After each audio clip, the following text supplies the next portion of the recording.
Oi! Hoje é a resenha do conto A Nova Dimensão do Escritor Jeffrey Curtin, de Marina Colasanti.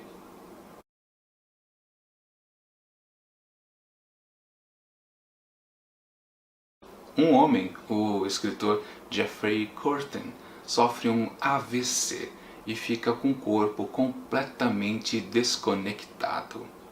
Ao seu lado, a partir desse momento, só há o Dr. Dewitt e a sua esposa Roxanne.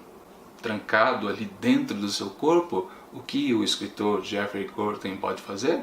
Bom, eu não vou dizer, porque senão estraga a experiência de quem ainda pretende ler este conto. A Nova Dimensão do escritor Jeffrey Curtin foi publicado por Marina Colasanti em 1998. Esta escritora nacional é mais um exemplo de uma obra extensa e que não parou de produzir até agora. Inclusive, ela já tem 6 prêmios Jabuti por vários de seus livros. Aliás, é a recordista, se eu não me engano, entre todos esses escritores que fazem parte aqui desse livro, Os 100 Melhores Contos Brasileiros do Século.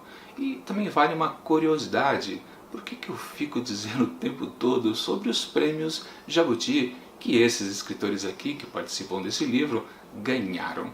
Será que isso tem algum fundamento? Eu já discuti isso num vídeo alguns meses atrás. Vou deixar aqui em cima o card para vocês conferirem. Mas enquanto isso, vamos voltar a este conto, A Nova Dimensão do escritor Jeffrey Curtin. Sim, ele está totalmente imobilizado numa cama, não tem mais o que fazer. Aliás, ele não tem nenhuma percepção do mundo à sua volta. E você pode se perguntar, mas espera aí, quem é o protagonista dessa história? Bom, é ele e também a mulher e o médico. Há um narrador que narra totalmente esses 3 lados da questão. Ele acompanha tanto o Jeffrey Curtin como Roxanne como o Dewitt. E sim, basicamente esse conto é apenas isso. Minha avaliação do conto. Logo no começo do texto a gente já percebe essa situação deste escritor. Sofreu AVC e ficou por isso mesmo. Ele está numa nova dimensão de consciência, já que ele não precisa mais do seu corpo como estímulo. Sim, esse é o grande tema aqui desse texto.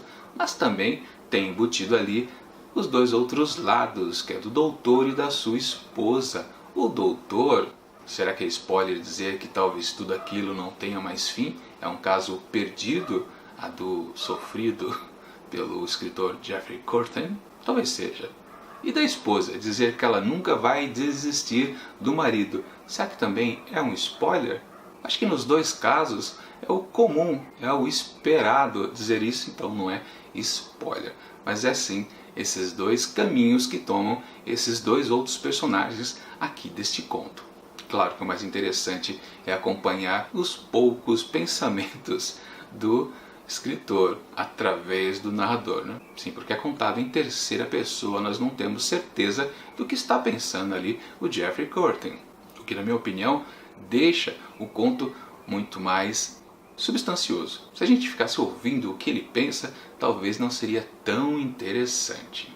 Se a gente reparar bem, não temos apenas uma nova dimensão para o escritor, temos uma nova dimensão dos 3 personagens. Temos a dimensão da mulher apaixonada que não larga o marido por dificuldade nenhuma naquela nova situação dele. Também temos a nova dimensão do doutor que se vê numa posição onde ele não pode mais salvar o paciente. A única solução que ele tem é ficar dando dicas para a esposa dele, do escritor, que ela precisa perder as esperanças.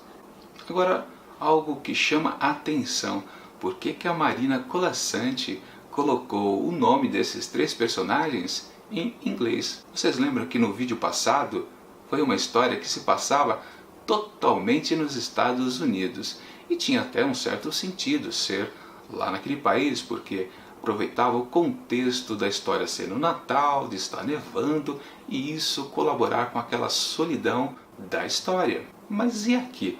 Qual a vantagem de todos os personagens terem nomes ingleses? Nenhum.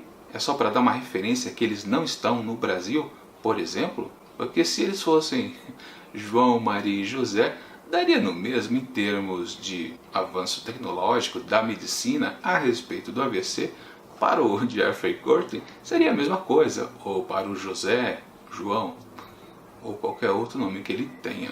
Então, com certeza a gente pode dizer que a Colasanti quis colocar os 3 nomes em inglês para também dar uma nova dimensão ali daquela história. Um detalhezinho leve, mas que também funciona. Uma coisa muito curiosa desse texto é que ele tenderia a ser muito angustiante pela situação em que se encontra o escritor, mas isso não acaba acontecendo. É um texto bem leve que não dói ao leitor, pelo menos foi essa a minha opinião enquanto estava lendo. Pode ser que algumas pessoas possam se sentir incomodadas com essa situação em que ele vive, ou talvez se identificar com a esposa, menos com aquela do médico, com certeza. Mas de qualquer forma, é um texto que passa fácil e tranquilo. Bom, mas se o começo e o meio do texto passam tranquilo, como é o desfecho dele? Não há nada demais, não há nenhuma surpresa. O que acontece ao final é algo que a gente pode supor sem muito esforço. Aliás, não há necessidade de tentar adivinhar qual é o final desta história. Basicamente, a gente já sabe qual será. Então, quando ele chega, não há nada demais, não há nenhum espanto, talvez um alívio para alguns. Talvez o único defeito desse texto da Marina Colasanti é que ele podia ser mais, sei lá, filosófico, mais transcendental desta nova dimensão do Jeffrey Courtney. Afinal de contas, talvez ela não foi muito explorada como poderia o título indicar. Então, talvez seja por isso que para a nova dimensão do escritor Jeffrey Courtney, de Marina Colasanti, eu atribuo 3,5 asteriscos. Bom, é isso. Semana que vem, na segunda-feira, começamos mais uma trinca de resenhas dos 100 melhores contos brasileiros do século. Enquanto isso, confira aqui do lado outras dicas e projetos de contos aqui do Mantado de Livros. E até mais!